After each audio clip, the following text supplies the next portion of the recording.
Cool.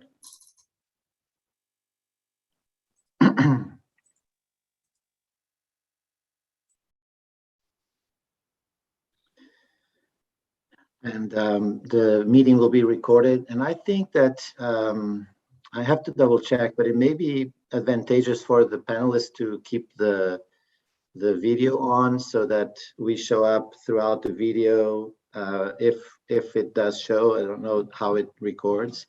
Kazem, do you have a preference? Do we stop the video, or do we stay just with the video on so that it still remains visible in the recording?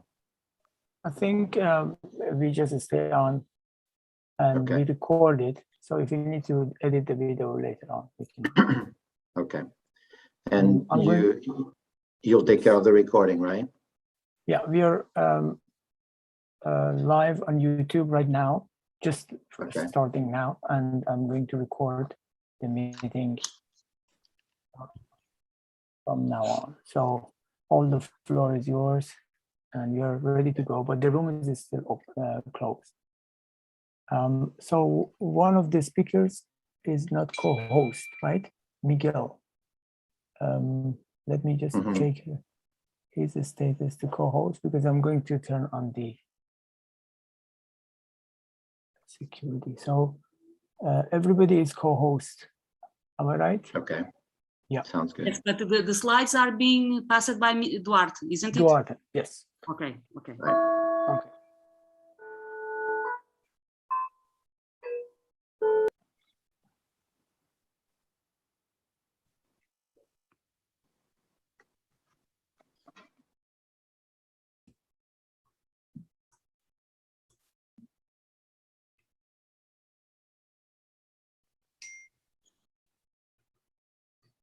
Hi, everybody. Hello, Hi. is that Miguel? Yes. Yes. Hi, Miguel. Hi. Welcome. Thank you. Look forward to it's nice to meet you, and look forward to the presentation. Okay. It looks like we're all here, and most participants have logged in. So in just a minute, we'll get started.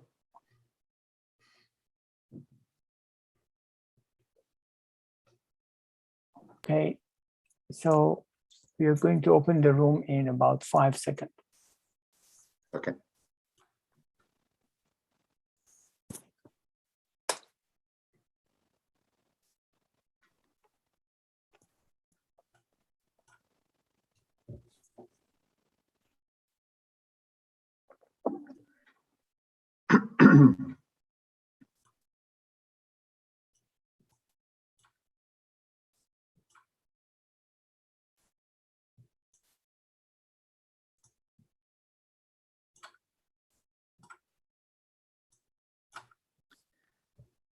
Okay, we'll go ahead and get started. We have a really exciting program, really special panelists coming to contribute insights from their work in the field and research and in organizing this kind of work, and about dark skies and community involvement in dark skies. So my name is Duarte Moraes. I'm from NC State University.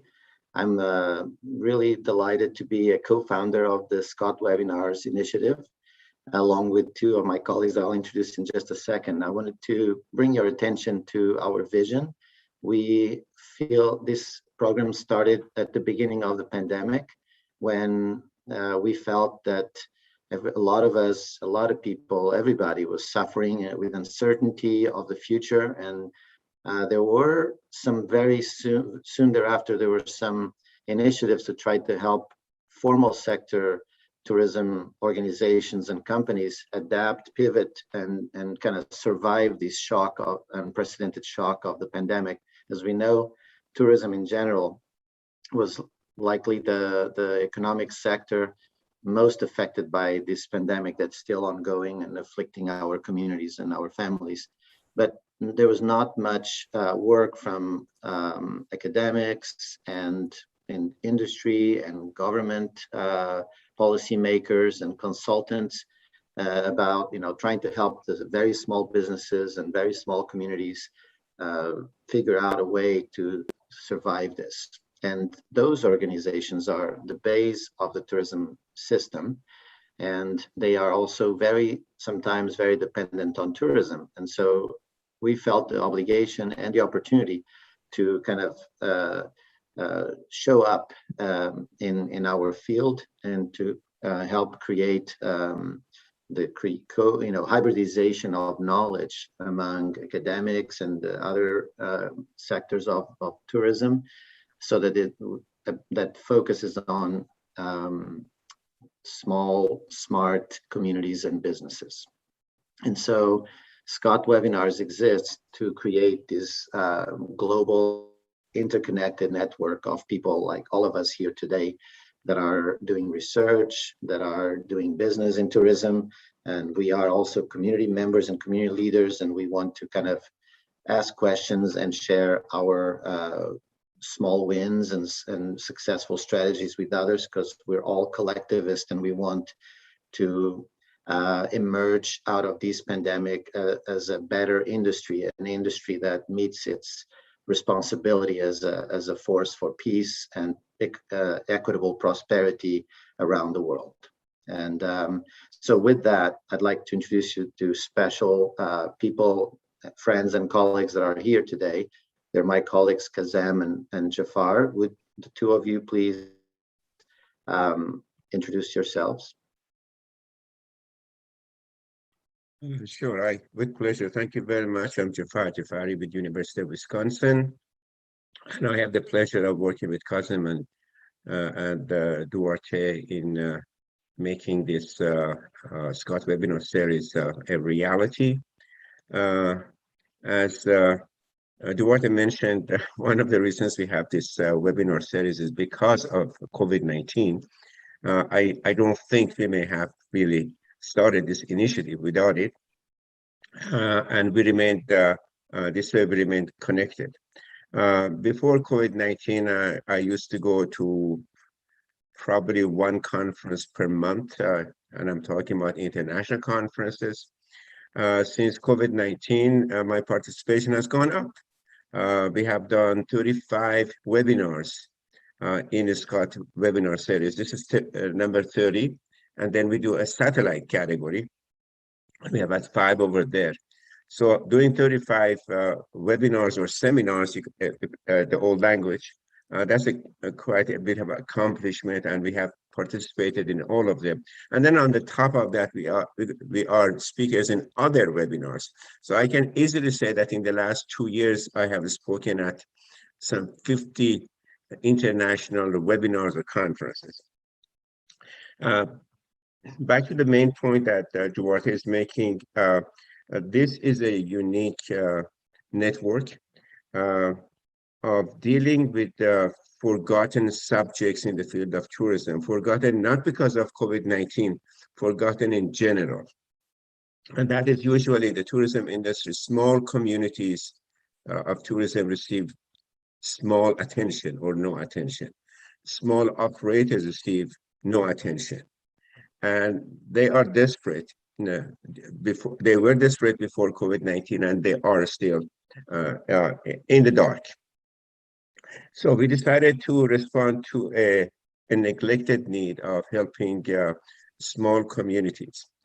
In contrast to everybody's thinking that tourism is a mega operation, everybody we are dealing with mega destinations, etc. That's not the bulk of tourism. The bulk of tourism is if you add up small operators and small communities together, that becomes the bulk. The majority is right there. And there is no systematic avenues of communication, collaboration with this group. So we decided that we offer the stage, or we become the stage where the small operators, small communities can get together, talk about their specific issues, and at the same time close the gap between academia and practitioners. As you can see with this panel, we have both sides covered. This is very important in tourism. Unfortunately, in tourism, the gap between academia and practice have widened, and this should be reduced. that's a different topic. I am dealing with that in different cases of bridging theory and practice. I'm not here to educate you about dark skies. I'm here to learn about our dark skies. Thanks to Apollonia and her sister, I had the opportunity of getting close to the subject on site in Portugal, beautiful Portugal. And I wish that the situation would change, that we could actually hold seminars on site to really experience the dark skies that Portugal and some other destinations offer. What I always like about dark skies, and this is me personally, it's not just a dark sky, but also the loud silence. The silence I hear, I play with words now, in under the darkest sky is amazing. You find yourself, you can hear yourself breathing. It's that kind of situation. That experience is magical to me. But then, of course, tourism has its ability to ruin everything. We have ruined tourism on this planet Earth with our tourism pollution, with overcrowding, over-tourism, etc. So hopefully we have some lessons from down to earth, and we would not take it to skies, and offer better experience in the skies from down here, of course. And I'm looking forward to benefit from your discussion. And thank you very much for participating. Thank you, Jafar. Kazem? Thank you, Duarte. Hello, everyone. I'm here with Duarte and Jafar, one of the co-founder of Scott Webinars. Actually, all information were mentioned by Duarte and Jafar already. I don't know what is remained that I can say, maybe nothing, but I just want to add that this webinar series are in several languages. We have Japanese, Chinese, Spanish, Arabic, and many other languages, almost 8 languages. We had webinars until now, and we have connected people from around the world. I used to take my students out of Japan because I'm teaching in let's make an Asia Pacific University in south of Japan. And we used to visit Europe and other countries in the Middle East and in Japan. But since pandemic stopped me doing my field studies and field trip, I start collaborating with Jafar and Duarte on this. And now I think I have created a platform for my students to go around the world much easier than before. And the last but not the least, we have collected all these webinars in a video library that is accessible for free for everyone. If you are from academia, or you are in tourism industry, or from the community, please feel free to access and watch us again and leave us comment. Our moderators will be happy to communicate with you as a live webinar when you send them a message. Thank you very much. I know I should not take more time in the beginning of this exciting event, and we have wonderful speakers that I am waiting to learn from them. The floor is yours, Duarte, and please go ahead. Thank you, Kazem, and thank you, Jafar.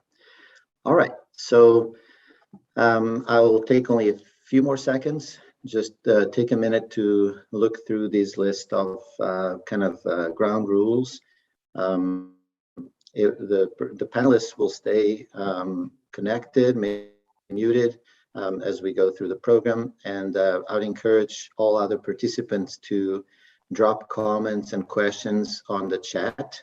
My job will be to just be silently behind the stage, looking at your chat interactions and responding to you, and also taking notes on my journal to try to find themes, so that when we get through the presentations, we can quickly engage with you by inviting the panelists to address your questions. We're recording these, so it'll be available on our YouTube channel. And the information, the abstract, our bios, all of that is going to be is already on scottwebinars.org, as well as with the previous 30-some webinars we've been doing from the onset. So without further ado, I will introduce you to the real master of this ceremony, Apollonia Rodrigues, who's a friend and a colleague, and a true instigator of dark skies tourism, not just from kind of the thinking about it and conceptualizing of what dark skies tourism should be or could be, but she is in the ground working with communities in a socio-entrepreneurial, community organizing and tourism marketing role. And so, Apollonia, I will pass it on to you, and I'll remain in the back as needed. Thank you. Thank you, Duarte, for your presentation. Thank you for making this seminar, this webinar possible. And thank you to all speakers that enjoy to be with us this Saturday and present their views of what is our theme, Dark Skies Can Brighten Community Futures. So no further delays, and I want just to give some insights to start the presentations, and then we will give the floor to the speakers, and then with the debate. So just to give for some people that could join us and are not working in this theme and maybe getting the first approach, I just want to give some definitions that we can have in terms of astrotourism. For example, we will have here Antonio Varela, director of Starlight Foundation. So I brought this to our attention, and to say that this foundation present as a definition, astrotourism is sustainable and responsible form of tourism that combines night sky observation, outreach, and leisure activities related to astronomy. But of course, it's also been used as sustainable development for territories that don't have so much type of development or other mass tourism, because this is something that has to be done in territories with low density, with few light pollution and so on. So it's something that we will discuss later on. Our association in Portugal, I started in 2007 going through this, not about sustainability, sustainable development, but going more in deep in dark sky tourism and in astrotourism. And we have our own definition that also includes part what is the foundation's states, includes also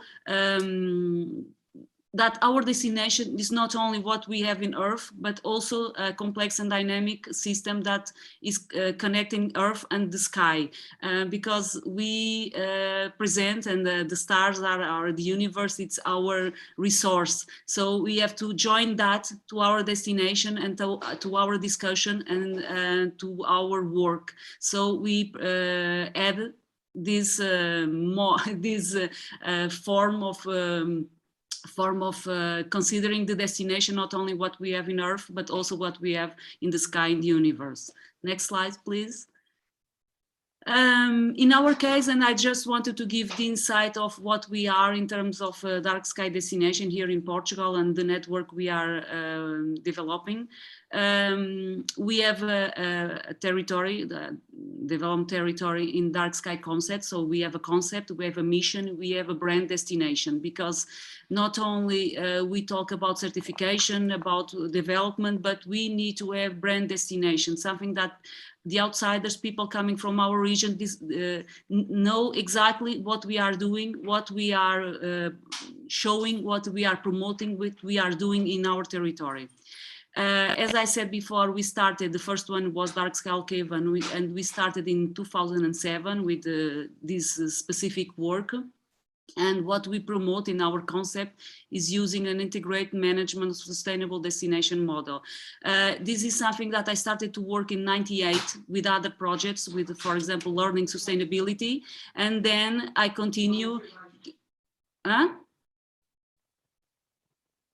Duarte, I'm still here? Yes. Okay, sorry. I thought it was going on. We use that. It was a model that I started in '98, and I was improving it, and I had the chance to start a new destination, a development of a new destination, and with this resource, the night sky, in our territory since the beginning. I mean, with all the insights that I understand that a sustainable destination should be developed. So it was a great work, difficult, but a great work. And what we use as resource and was not used before here in this territory, so it was the main obstacle, was the night sky as the element, the trigger element, and the most important element in this discussion of and development of a destination. So next slide, please. So, and to trigger the next discussions and the next speakers, and to give some insights that I think are important in this discussion, and considering astrotourism and sustainable development, I just wanted to say that we, and I think it is really, really important, and I think the next speakers will also emphasize that is necessary to have a great commitment with the territorial identity. So we cannot just go there and implement astrotourism, dark sky tourism, whatever, and forget that there is an identity in these territories that should be a very important part of this work. And of course, we are talking about experiences, so we have to check and work and develop really sensorial tourism, because we need to inspire people, not give a lesson of astronomy. We have to inspire them about life and give them some added value after our visit, the visit to our territory. And the creation of specific and complementary night activities. It's our work. We cannot just go there, develop the destination, not support the creation of new experiences, new activities that can bring and help the territory to develop a better quality product. Of course, this implies the integration of the offer. So it's why we always work with a network of partners that are prepared and trained for this. We emphasize the work of ethics between the partnership. I know that everyone that works about cooperations talks about cooperation, but real cooperation is very difficult to implement, and what we give added value to our territories to make this as an ethic work between all of us. We reinforce partnerships between public and private, because public as the public side as the territorial management. So we need to work all together to bring astrotourism and dark sky a reality for sustainable development. And of course, we have a mission, and I think it will be the mission of all of us that are included in this panel, to protect the night sky. And this is a really complicated mission, but if we are all together thinking on it and moving our strategies to it, we will reach a common goal, and this is the protection of this beautiful humankind heritage that is our night sky. So I think it's more than enough to start and to give some insights about what we will have in our next speaker. That is the most important to hear today. So I give the floor to Giovanni Pinzon Strada. I hope I said your name more or less well. He is a Colombian astronomer and associate professor at Universidad Nacional de Colombia in Bogota. His main scientific interests are related to early stage of the stars. In addition, he has been working for several years in identifying suitable locations for astrotourism in rural Colombia by examining sky conditions. So, Giovanni, I give you the floor, and thank you for accepting our invitation. Thanks, Apollonia and Duarte, for having me in this wonderful webinar. I will briefly describe an example of common work between national government, local authorities, and academia in a topic around astrotourism in a particular place in my country that during the last years have been exploding of visitors, all of them attracted by dark skies. And even though I'm not an expert in tourism, as most of you, for me and my team, because I'm not alone, I'm working with the majority of my members, the team members are students, then it makes the project or gives to the project a different context, special context. Well, I will try to describe, as I mentioned, the main goals and all the process that we did in order to get our main goal. That was the Starlight certification of the site. Next slide, please. Thank you. Okay. Firstly, let me to introduce the site. This is the Tatacoa Desert in Colombia, in southern Colombia. Here in the left panel, we see this small red point. This corresponds to the localization of the site of Tatacoa. It's in the middle of two big mountains. It's a small town in southern Colombia with roughly 7,000 inhabitants and almost 400,000 visitors, at least in 2019, before the COVID-19 pandemic. That only with 70 local entrepreneurs in astrotourism. The place is pretty close to a bigger river, or biggest river, largest river in Colombia. And contrary to this fact, the conditions for agriculture and other activities are not very suitable.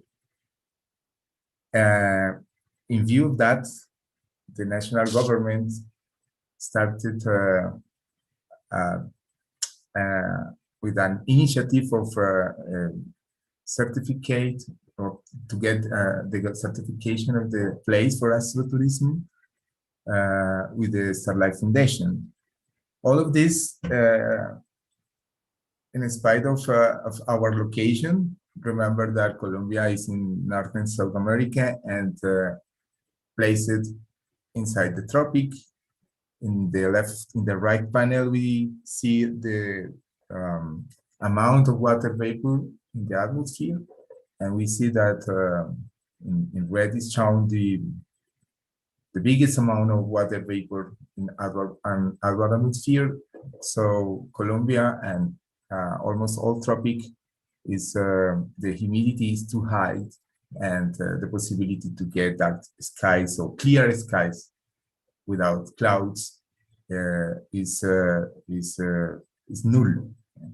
Despite this situation, we starting the certification process. So next slide, please. Okay, the project, the main goal of the project was to quantify the sky quality at the Tatacoa Desert. From our side, we only support this part of technical support concerning the sky quality measurements, but there was another company, consulting group, GF, that was in charge that sustainable tourism normativity, and we only had to review or the standard way of measurement of the sky quality. Then we started a set of monthly visits to the desert during moonless nights in 2018 and 2018, sorry, and 19, with our team of students. And the main goal of our monthly visits was to determine at least these three variables of the sky quality, sky brightness, atmospheric turbulence, and brightness of the faintest objects.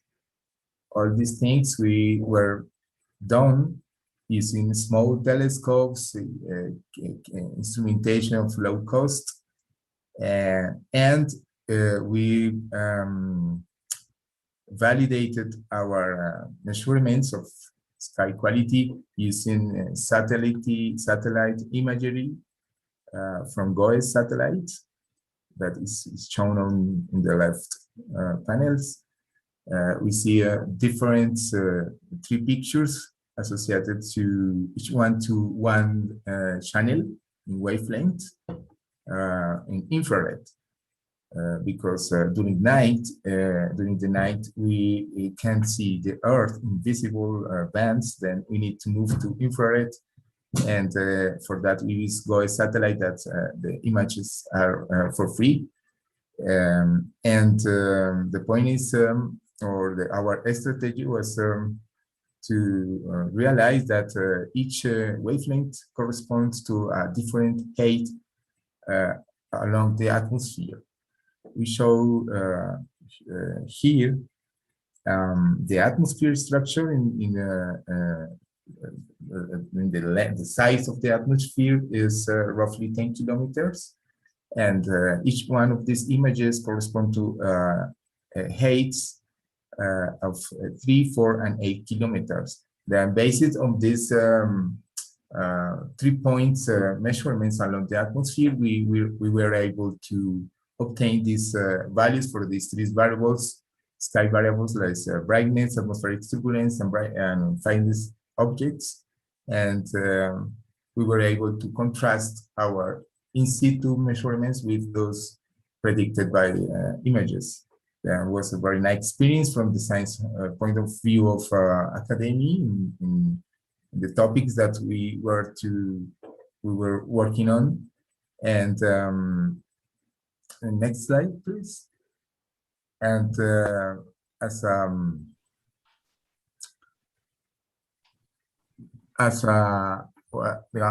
finally, the obtained values were above of the thresholds established by the Starlight Foundation. Then finally, we got the certification as a Starlight destination for astrotourism for Tatacoa Desert.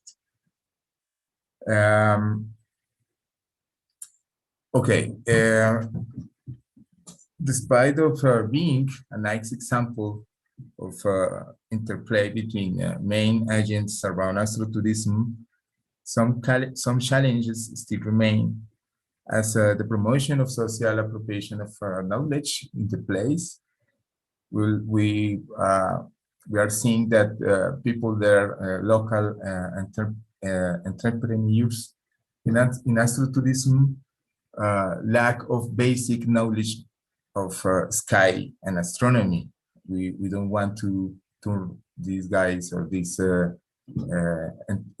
entrepreneurs, astronomers, but a basic knowledge is required, and in this sense, academy has a lot to do in the site and the other sites, of course. From our side, academy,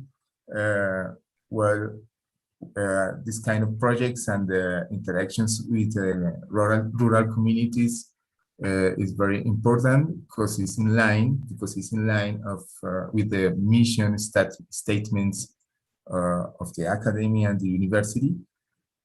And we think that the rural communities, especially as in Tatacoa Desert, we have tremendous impact due to the action of academy, or how the academic supports the astrotourism activities for these rural communities. We have some special particular cases of people who working there in astrotourism that we would like to show. in a couple of videos that we have at this moment in the final part of my presentation that maybe could illustrate well that it's possible to get nice results when distinct sectors of the society joins together for this special goal. Thank you, Giovanni. So we will pass to the videos, please, Duarte.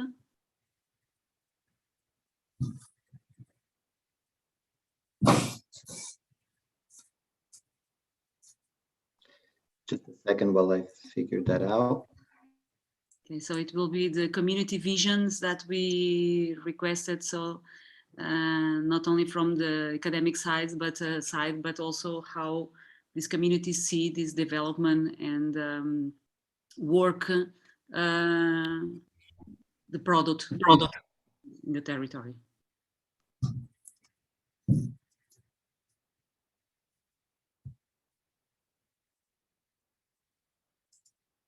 La importancia de los cielos oscuros al desierto de la Tatacoa es que al tener el desierto de la Tatacoa un cielo limpio, un lugar donde podemos realizar la observación astronómica, hacer la divulgación astronómica, pues obviamente es muy llamativo para el turismo, ya que pues en el día se hace el paisajismo acá en el desierto de la Tatacoa y en la noche la observación de estrellas.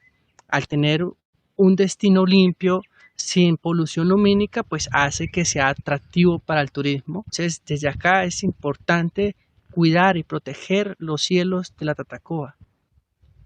Nosotros acá en el turismo hemos enfrentado la pandemia con mucha inteligencia, ya que de verdad hemos tenido unos momentos muy duros, ya que desde marzo del año 2020 el turismo comenzó a bajar poco a poco hasta que ya existió un momento que fue cerrado el desierto de la Tatacoa y pues nos tocó vivir de los ahorros, protegernos, guardarnos en las casas, no salir para poder proteger nuestras vidas y pues logramos sobrevivir, logramos poder llegar hasta ese momento y en septiembre del año 2020 comenzamos a reactivarnos poco a poco, nos capacitamos, tuvimos la oportunidad de asistir a cursos para poder recibir el turismo cumpliendo con los protocolos de bioseguridad.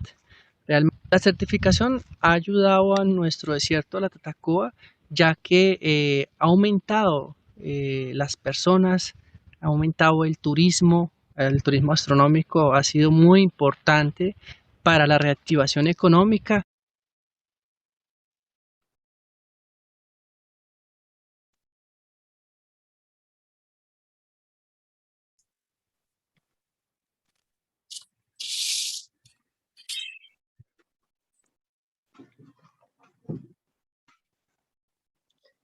Thank you, Giovanni, for preparing that video. Apollonia, back to you.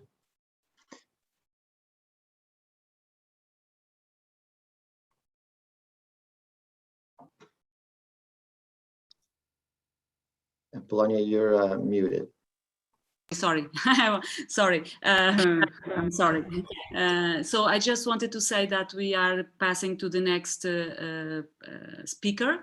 The next speaker, as Mr. Professor Jafar said, sometimes academia and the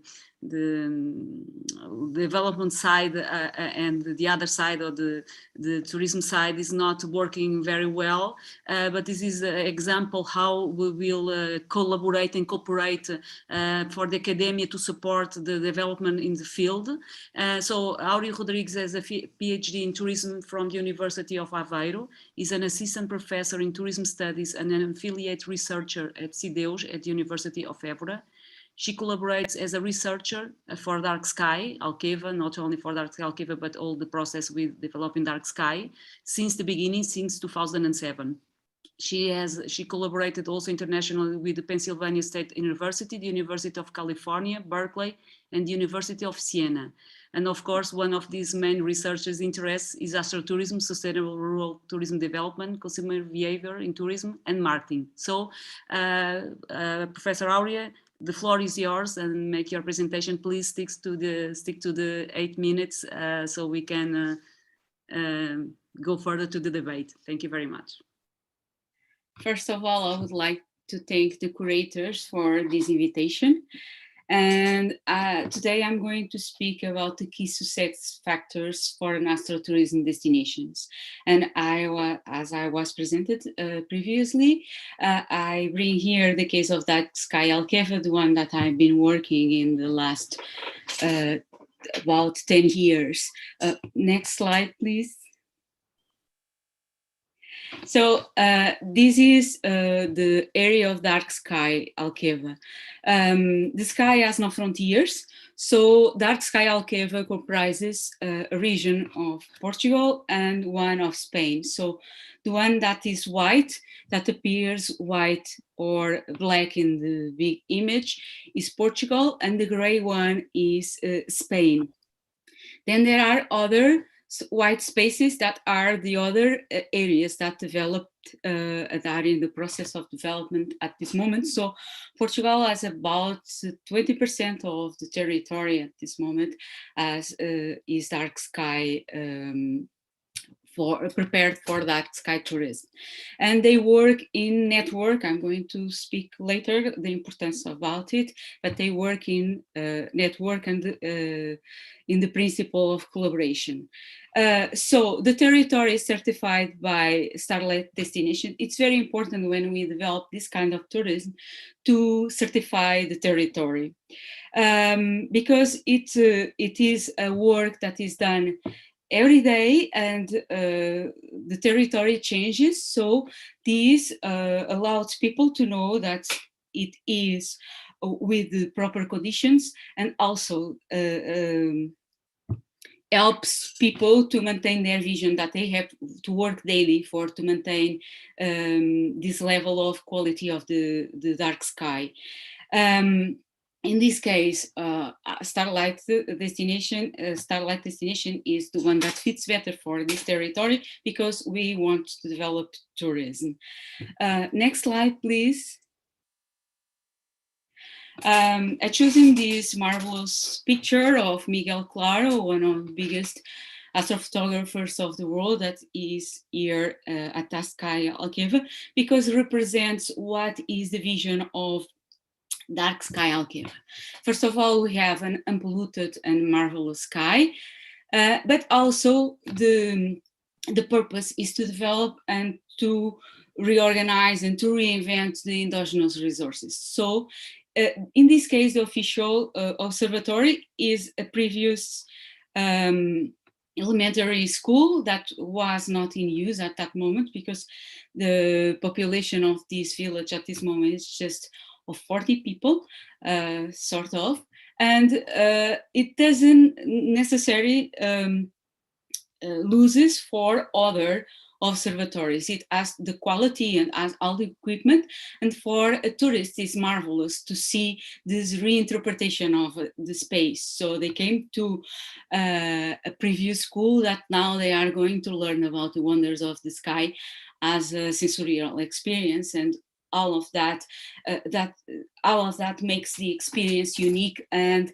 it becomes one attraction and a factor of difference because of that. So instead of a huge investment to reuse what already exists, it is also a type of tourism that does not mix with local population, because this type of tourists respect communities, but also because it's done at different hours. So local population does not see tourists. There's not a direct encounter, so they live their life with tranquility, and with this does not affect their daily life. Next slide, please. So I'm going now to speak about using Dark Sky Alqaeda as what is the key factors for to develop astrotourism destination, and also the benefit for rural destinations. First of all, we need to have atmospheric conditions. Okay, light pollution mitigation is important, and is not just important for tourism, it's important for humankind and for everyone. But for to develop tourism, it is necessary to have proper conditions all the year, otherwise it will be extremely seasonal, so it doesn't it won't be sustainable for destination to invest in astrotourism offer. Another very important aspect, and is one of the aspects that makes Dark Sky Alqaeda a huge success, recognized internationally, is the existence of infrastructures and superstructures that allows tourists to arrive fast and safely to the destination, and that it has conditions there that also includes security, because, for instance, Alqaeda that is certified, so it guarantees the quality of the sky, is 1 hour from the main airport of Portugal, that is in Lisbon. Security, and at this moment, after COVID, it's very important. It's a place with low density, and it's a type of tourism that does not allow huge groups. So if it is done in a sustainable way and organized way, so it is not done for huge groups, so it's the tourists feel secure, but also need security in terms of protecting the tourists at night, because he is doing an activity at night. And another very important thing that goes again with a certification is that he is sure that he has proper and atmospheric conditions to go there and to have his experience that he wished, because there's the money that it pays corresponds what he will get, and this is very important. So it's not just light pollution mitigation, is to have also other conditions, and one that is extremely important, because light pollution mitigation and tourism development is something that is done in a daily basis, and when you have special interest tourism, this is particularly important and relevant, is to work the tourism offer in an integrated way. This implies collaboration with all the stakeholders, so to work in a network of collaboration for continuous improvement of the tourist offer, for to gather knowledge, so always learning and improving the quality, but also to maintain the quality. If someone did something wrong in a destination, that affects all the entrepreneurs. So it is important that they work in a collaboration and all have the same patterns of development, and they collaborate. They are not competing, they are collaborating. Otherwise, it won't have success in a destination. So what are the benefits for a small rural destination? First of all, diversification of tourism offers. And we heard the entrepreneur in the other video talking about it. So we have activities during the day and we double the activities during the night, what allows people to stay more at the destination and to experience more things on the destination, even some things that if they would not stay overnight or stay more than one night would appreciate. Maximization of the endogenous resources, because we also use air sky. So this definition of destination includes also the sky as a resource. And one thing that is also very important is the empowerment of local population, and especially women. In Portugal, most of the entrepreneurs in rural destinations are micro-entrepreneurs, and this allows also to younger people, for instance, that have other degrees that are not connected to tourism, to develop, to return to their own place and to develop activities and create their own enterprises or to work in collaboration with the tourist entrepreneurs. And also lifestyle entrepreneurs, people that live in cities or have other professions and are related to these teams and have strong knowledge about these thematics that go to destination. Oh, because this thematic is being developed, they want to create their own lodging or restaurant or other type of activity, because they know that this destination works in integrated and in a collaboration way, so everybody contributes to the proper prosperity of the destination, and that's their main goal. And at least, but not less important, that is one issue that is really relevant.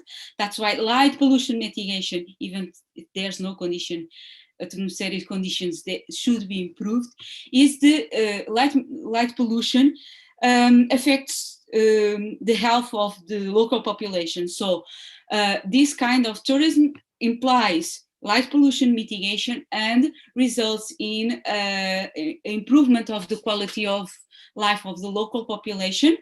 And also because even the fauna and flora of this destination will develop in a more sustainable way, because they are also affect the whole ecosystem, not just our health, but also the ecosystem, even the agriculture and everything. So with this, I finish my presentation, and I'll pass the floor for Apollonia. Thank you very much. And indeed, light pollution mitigation is great for everything and for everyone in the destination. Sometimes people don't understand that, but it's our mission to raise awareness about it. Now I will pass the floor to Mr. John Varentine. Mr. John Varentine is the principal consultant at Dark Sky Consulting, LLC. He earned a PhD in astronomy from the University of Texas at Austin, and previously held staff positions at National Solar Observatory, Apache Point Observatory, and Slow Digital Sky Survey, and the International Dark Sky Association.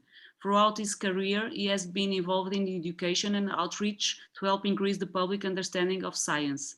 I will also to say that in the documents of the seminar, there are a wider presentation of each of the speakers, so please feel free to see all about each speaker.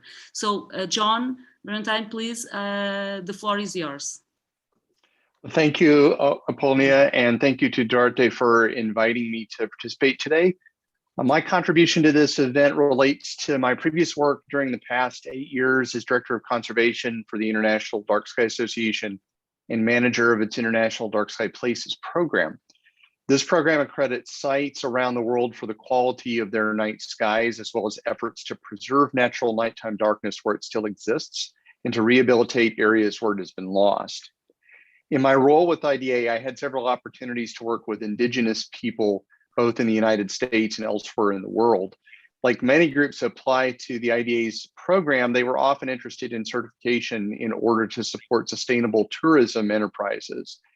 And as with other places in typically rural settings, far from light pollution, native lands present tremendous opportunities for astrotourism. With interest in astrotourism rising around the world, and with the COVID-19 pandemic beginning to ease in some areas, it is an ideal time for interested native tribes to think through how they can bring this form of economic developments to their lands and to their people. But this is all fraught with the lasting effects of colonialism on native communities around the world. Tourism in these places inevitably comes into contact with these effects, and the exploitation of native people for the ostensible purpose of lifting them up is problematic for the tourism and hospitality sectors. What I want to tell you about today is how I think we can bridge this gap and create conditions where indigenous people can establish astrotourism enterprises that honor and respect their history, cultural practices, and community preferences. I should stress that I do not speak on behalf of any indigenous communities. Rather, I can only relate what my experience has been in working with them. In the belief that the night sky is a shared heritage of all humanity, and in recognition of the injustices of the past, I would like to briefly acknowledge that I'm speaking to you this morning from the ancestral lands of the Tohono O'odham people of Southern Arizona. Next slide, please. The growth potential for astrotourism in this decade is tremendous, and potential astrotourists are only beginning to learn about it. Often astrotourism is grouped together with other modes of tourism commonly labeled adventure tourism because it represents an unusual type of activity. Already we've seen some evidence that astrotourists are willing to travel great distances across the globe and spend significant resources to see the best night skies. We think this has a disproportionately positive economic impact in the sense that astrotourism requires overnight stays, and Aurea briefly mentioned that in her presentation. In other words, one simply cannot drive through a night sky experience like a daytime tourist can visit a place only briefly and then move on. Astrotourism is seen as an important value-added benefit to existing tourism structures because it provides activity options at night when natural and historical resources are otherwise generally unavailable. It also offers considerable opportunities for off-season and shoulder season tourism in many places. Any new tourism enterprise faces a number of prerequisites for success, but there are some needs that are particular to indigenous communities. In addition to high quality night skies, a successful enterprise needs tribal members who are willing to receive outsiders on their lands and the resources to develop the infrastructure to cater to their needs and preferences. Not every community is in a position to do this. For groups who choose to present their night sky folklore to visitors, they benefit from the wisdom of elders who in many cases have preserved and transmitted this knowledge, as well as young people willing to work in this realm and help share those stories. Often this is difficult where there is pressure on youth to seek employment away from traditional lands. And tribes benefit from previous experience in the creation and administration of tourism enterprises, which often follows from effective self-rule. Next slide, please. There are, of course, many challenges to building out this kind of capacity in Native communities. Absent outside investment, which may well dictate the terms of development, many indigenous communities lack the resources and expertise needed to create and sustain their own astrotourism enterprises. There may be bureaucratic obstacles standing in the way. For instance, here in the United States, Native Americans who receive housing assistance from the federal government are prohibited from renting use of their homes, even for short-term stays. And there may be barriers to effectively operating and managing tourism enterprises in the face of other social needs that are considered more important concerns. Here is where access to a growing body of best practices defined by astrotourism professionals around the world may be able to help. There may also be strong cultural headwinds that prevent astrotourism from taking root in Native communities. Members may be concerned about their personal safety and security in the belief that protection of dark skies will make their communities unsafe. Some members may oppose the presence of outsiders on tribal lands, especially at night, even more so if their activities are not strictly supervised. For various reasons, others may not want to include any Native traditions or folklore in nighttime programming for tourists. And some communities may struggle to find members who can tell the traditional stories or who can acquire enough training to serve as knowledgeable star guides. These are ongoing challenges with which many communities struggle despite strong interest in providing astrotourism offerings to the public. And it appears to be very important to consult with tribes and their members from very early on in the process so that they may own every aspect of the enterprise and pursue astrotourism to their level of comfort. Next slide, please. I want to end with two examples of international dark sky places owned and managed by Native people where astrotourism has been successfully enabled. The first is the Kaibab Paiute Nation of Arizona here in the United States. The tribe approached IDA in 2014 about the possibility of being certified as an international dark sky community. While this designation category was originally conceived as applying to towns and cities, the Kaibab Paiute asked about certifying the entirety of their tribal lands as a community in the sense that it was under a unitary government and had broad support of its members to seek IDA accreditation. In addition to the potential for astrotourism, the tribe expressed equal interest in retaining its star knowledge tradition, especially among its younger members. It received IDA status in 2015 and has since developed a modest but successful local astrotourism enterprise. It has also partnered with the U.S. National Park Service to promote separate IDA certification of Pipe Spring National Monument, an historic site entirely contained within the nation's boundaries. Other Native American tribes in the Western U.S. have since reached out to the Kaibab Paiute to learn from their experience as they consider establishing their own enterprises. Another example outside the U.S. is the Aikai Kalahari Heritage Park in South Africa. Two indigenous groups jointly manage the park, which was established after a 2002 land settlement with the South African government. Together, they operate the Kaus Lodge, which offers luxury tourist accommodations fully off the grid. Nighttime visitors to the park must stay at the lodge. This helps game officials reduce the presence of poachers in the park at night because all nighttime visitors are accounted for in the lodge property. Since IDA accreditation, very many of the lodge guests say they have come specifically to see the night sky and to take advantage of nighttime programming at the site.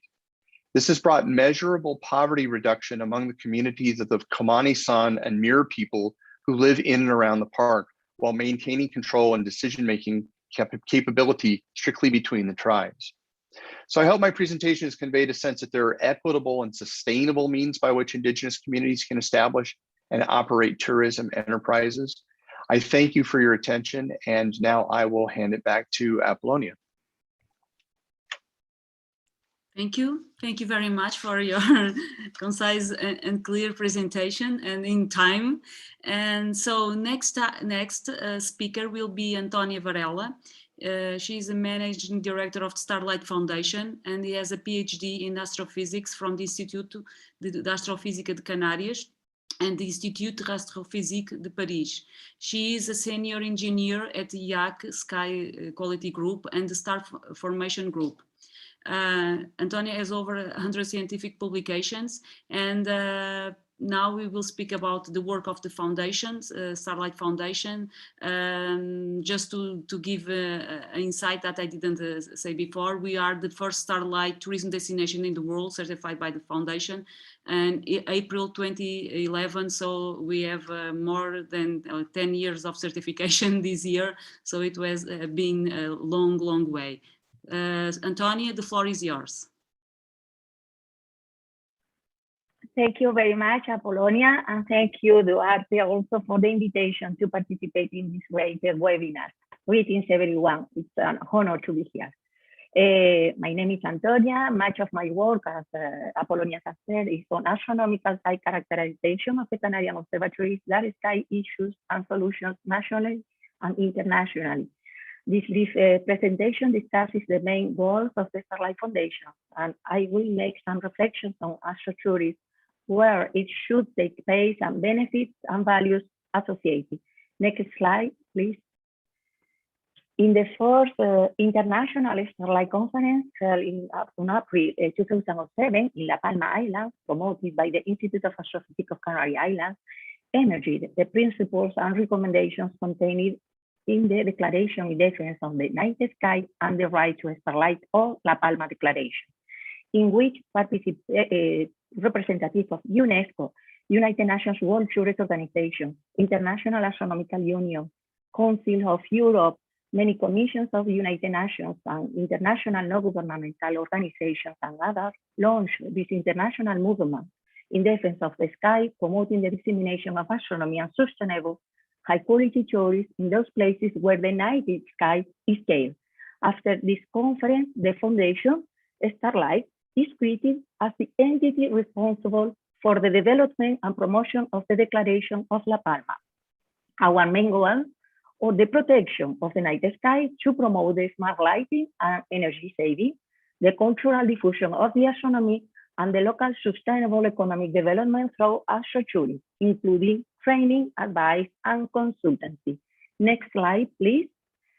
As Apollonia has mentioned in the first, astrotourism is sustainable and responsible for a tourism that combine night and day sky observation, outreach, and leisure activities related to astronomy.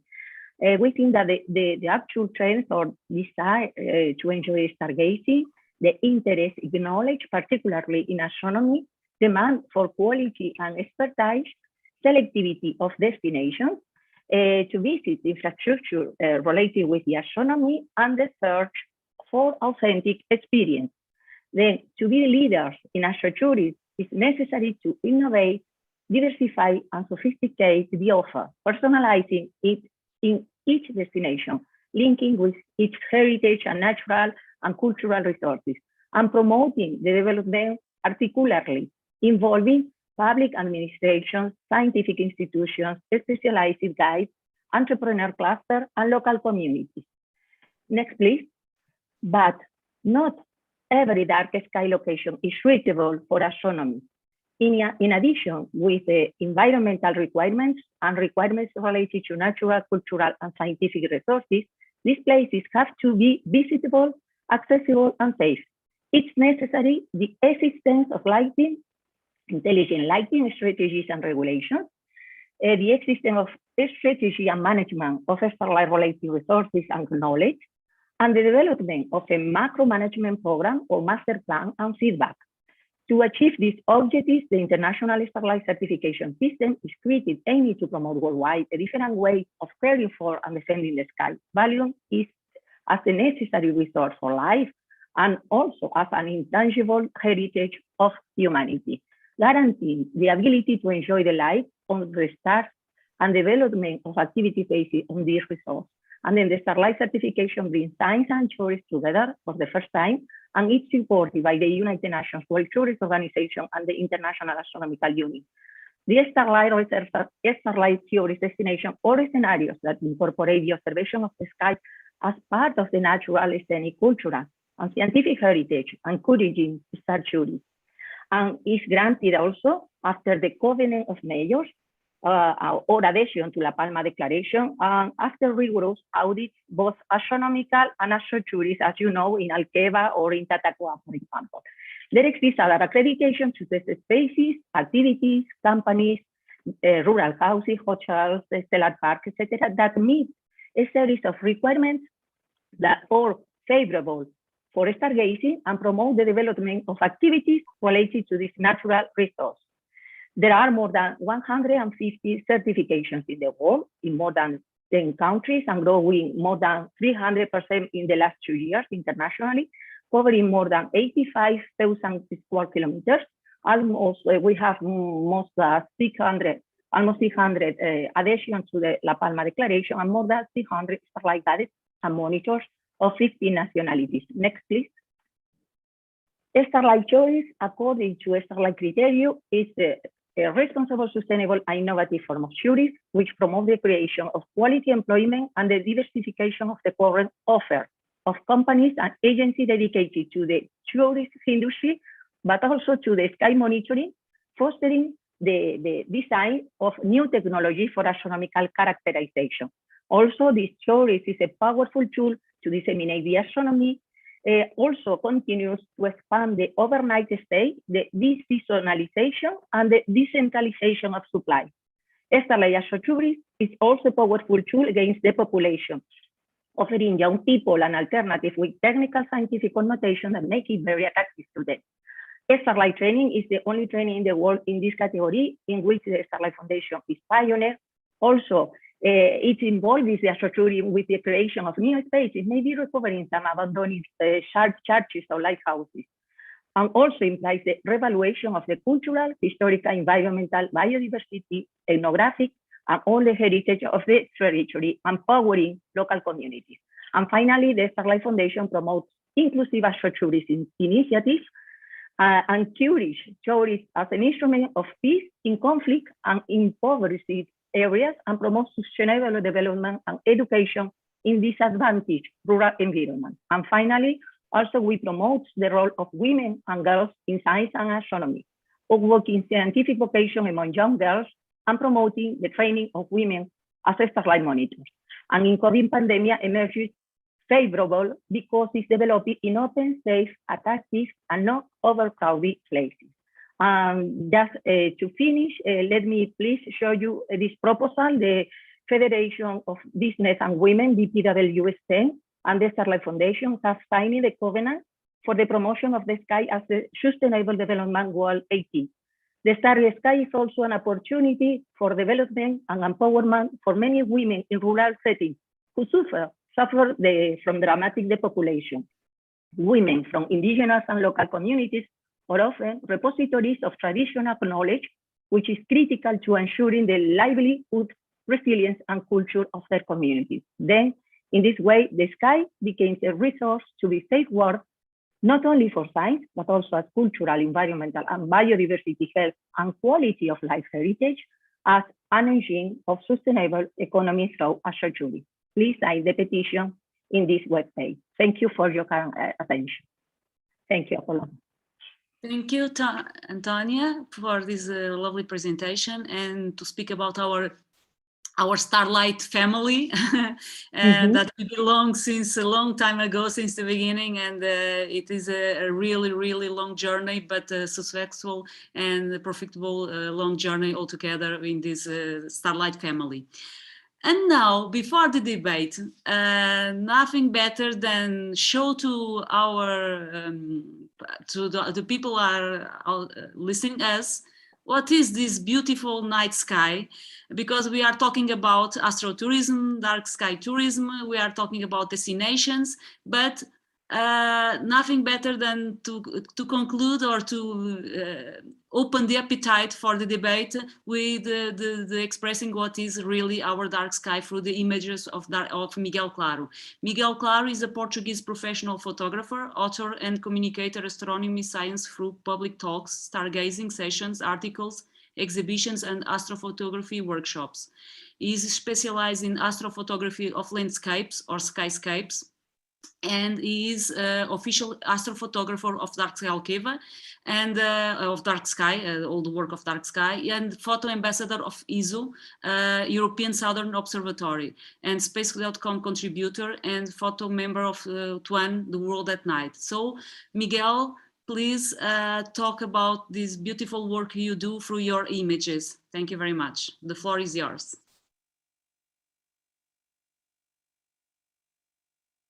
Miguel, the sound?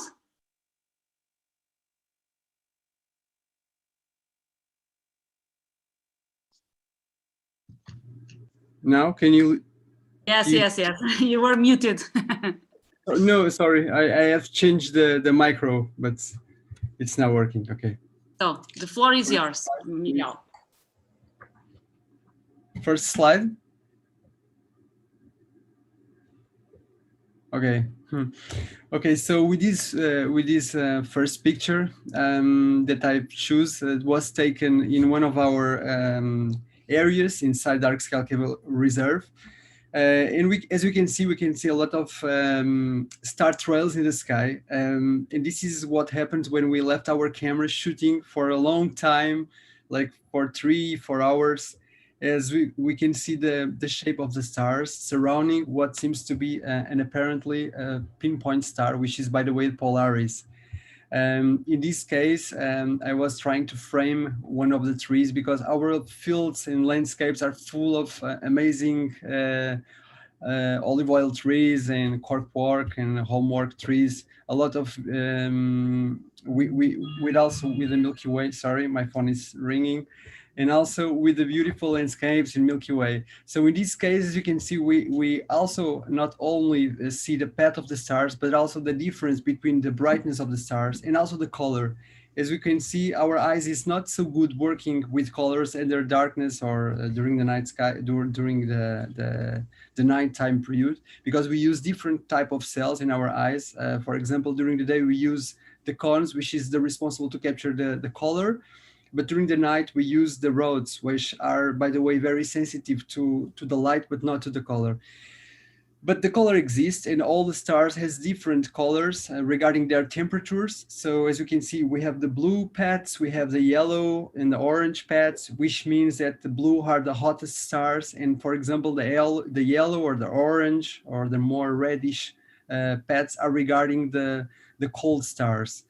Next slide, please. This is one of the fields inside another region in Alqaeda called Mertla, which is in the most southern part of Dark Sky. And this was taken during I think it was in the end of the summer, probably in September too, but some years ago. And we can see a wonderful Milky Way above our heads. It was really, really high by that time. And the field, it's also a typical field from the region, which is called a steppe field in Portuguese.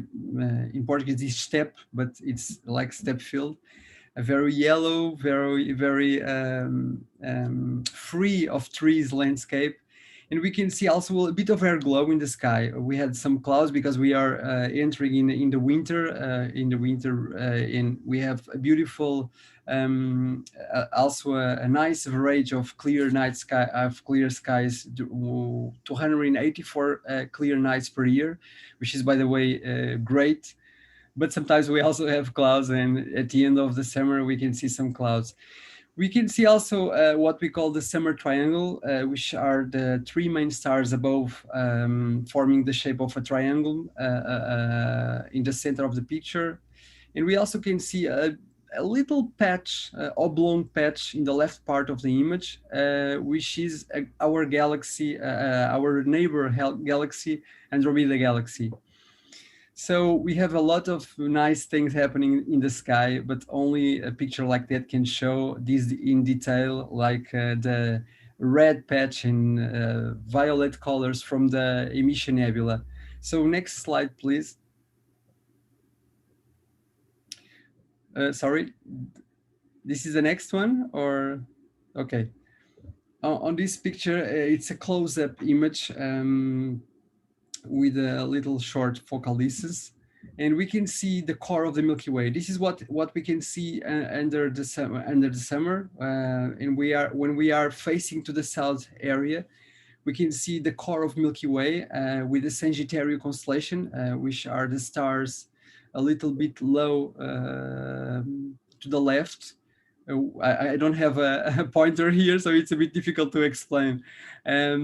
And you can see more or less to the left of the center of the picture, we can see the lagoon and Trifid Nebula, which are these violet hues.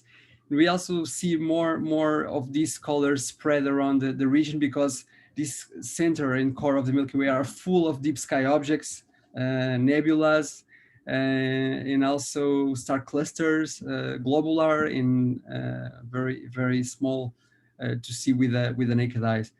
And we also can see more or less in the center the Scorpion constellation, which is marking really the south part. During the summer, it's very high above our latitudes in Portugal, and especially in Alqaeda. And of course, the water, which is the main one of the main things in Alqaeda, because we have the largest man-made lake in Europe with about 250 square kilometers.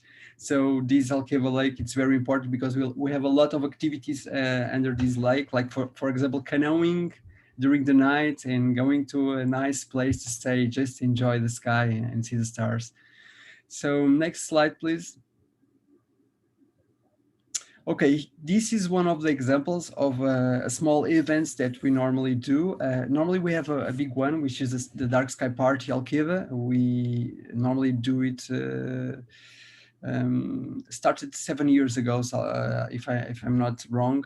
But of course, we didn't have the opportunity to repeat this event, for example, next year. So here we see it was an event during the Perseids meteor shower. So it was done in one of the hotels, which is one of our partners, Monte Merso, and you see the people enjoying the sky and laughing and also enjoying a nice meal while we had one of the telescopes to show also some deep sky objects during the event.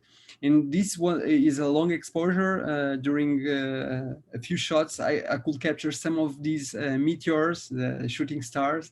As you can see, some of them are there in greenish hues. And we can see on the right corner this oblong patch that I have mentioned before. And this is the Milky Way. This is Andromeda Galaxy. Sorry, one of our neighbors' galaxy, which we can see with our naked eyes in Alqaeda. Next slide, please.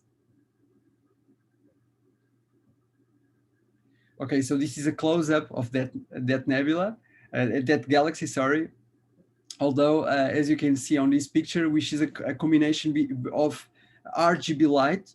We had the natural colors of the sky, if we can see like that, but also with hydrogen alpha emission exposure. So I did both exposures, one of the filter of hydrogen alpha, because as you know, the universe is full of hydrogen gas, and this galaxy has some cirrus clouds of hydrogen surrounding. They are very faint, very difficult to capture. So we need to make like 9 hours exposure only of these specifically bandwidth with this filter to capture all these reddish hues from hydrogen alpha light. So you can see the Andromeda galaxy, the main galaxy, and also the arms of the galaxy. They also had a lot of hydrogen small clouds. And we can see also another small galaxy, which is a satellite galaxy from Andromeda. Can you see the next slide, please? So by the way, these all of these are done in our observatory at Alqaeda, these deep sky work. So I also work some nights when the conditions are good, normally in the new moon. So I go to observatory and we make these kind of pictures because we have a very nice sky there. So this is another image captured recently from the Lagoon Nebula, which is the one which is below, and above we can see the Trifid Nebula. So these are nebulas seen during the summer days. So as you can see, the other area in a white field, we can see a lot of clouds. They are not clouds from our atmosphere, but as you can see, they are cosmic clouds full of gas and dust. And you can see also dark nebula surrounding. And this is a close-up of the core of our Milky Way galaxy. Next slide, please. This is another shot from taken from the area of Scorpion constellation, visible very well in the 2 or 3 pictures before I show you in Alqaeda Lake above. And this is the Blue Horse Head Nebula. As you can see by the name itself, has the shape of a blue horse. So it was a very nice object to capture. This is a reflection nebula, different from the other ones I show you. For example, Lagoon Nebula is an emission nebula. It means that normally emission nebula are related to the star nurseries, if I can say it like that. So stars are born inside those nebulas, emission nebulas. When you have the blue color, it's a reflection nebula. It's different. It's related with the star that is behind. And of course, the gas is illuminated by that star. They also is surrounding for a lot of faint dust, these brownish dust. So we need to make, again, long exposures to capture objects like that. So next one, please. Okay. Oh, no. Next one, it's the debate. And thank you very much for this view of the night sky, because we were talking about it, but nothing better than see what we were talking, not only about the landscape or skyscape photography, but also from the sky above, I forgot the deep sky objects. Sorry, it was missing. The deep sky objects that can be only taken from a sky that is really, really good. And fortunately, we have that in our dark sky territory, dark sky Alqaeda, and all of these images were done in our territory or from the observatory, the official dark sky Alqaeda observatory. Thank you very much, Miguel, for showing this beautiful work. And by the way, just to conclude, I have to tell you that the astrophotography was one of the main aspects that we use it to promote our dark sky Alqaeda territory. Because when you talk about dark sky or stars for people that never saw the Milky Way at naked eye or always lived in light pollution areas, they think they don't understand exactly what we are talking about. And astrophotography, and especially the landscape astrophotography, was done the difference between talking about something or showing exactly what we were in reality, what they could find in our territory. And that made the difference in terms of marketing, in terms of promotion, and raise awareness what we could and wanted to protect and still keep for future generations. Thank you very much for your work and for your work about light pollution and raise awareness about the night sky, how important and how this is a humankind heritage that we need all to keep for future generations. Thank you. So, Duarte. Thank you, Apollonia. Sorry, I needed to do these last remarks because it's something that we promote wider and try to bring attention over it. Absolutely, and it's a good kind of example of how Miguel's very technical and artistic role complements with the marketing machine and with the community engagement machine and with an organization that certifies you and with academics that monitor the impact. So it's what I would like to do is to just spend 30 seconds to list a few things that were salient to me through your wonderful presentations, and then I'm gonna stop sharing so I can see the chat a little bit better. I invite presenters and panelists even to add comments and questions on the chat. And Apollonia, if you want to kind of look at that and manage the discussion in the next 40 minutes so we can adjourn in about 40 minutes or so, we can actually complete the webinar. So some themes that stood out to me, the first thing that I wanted to mention is a lot of you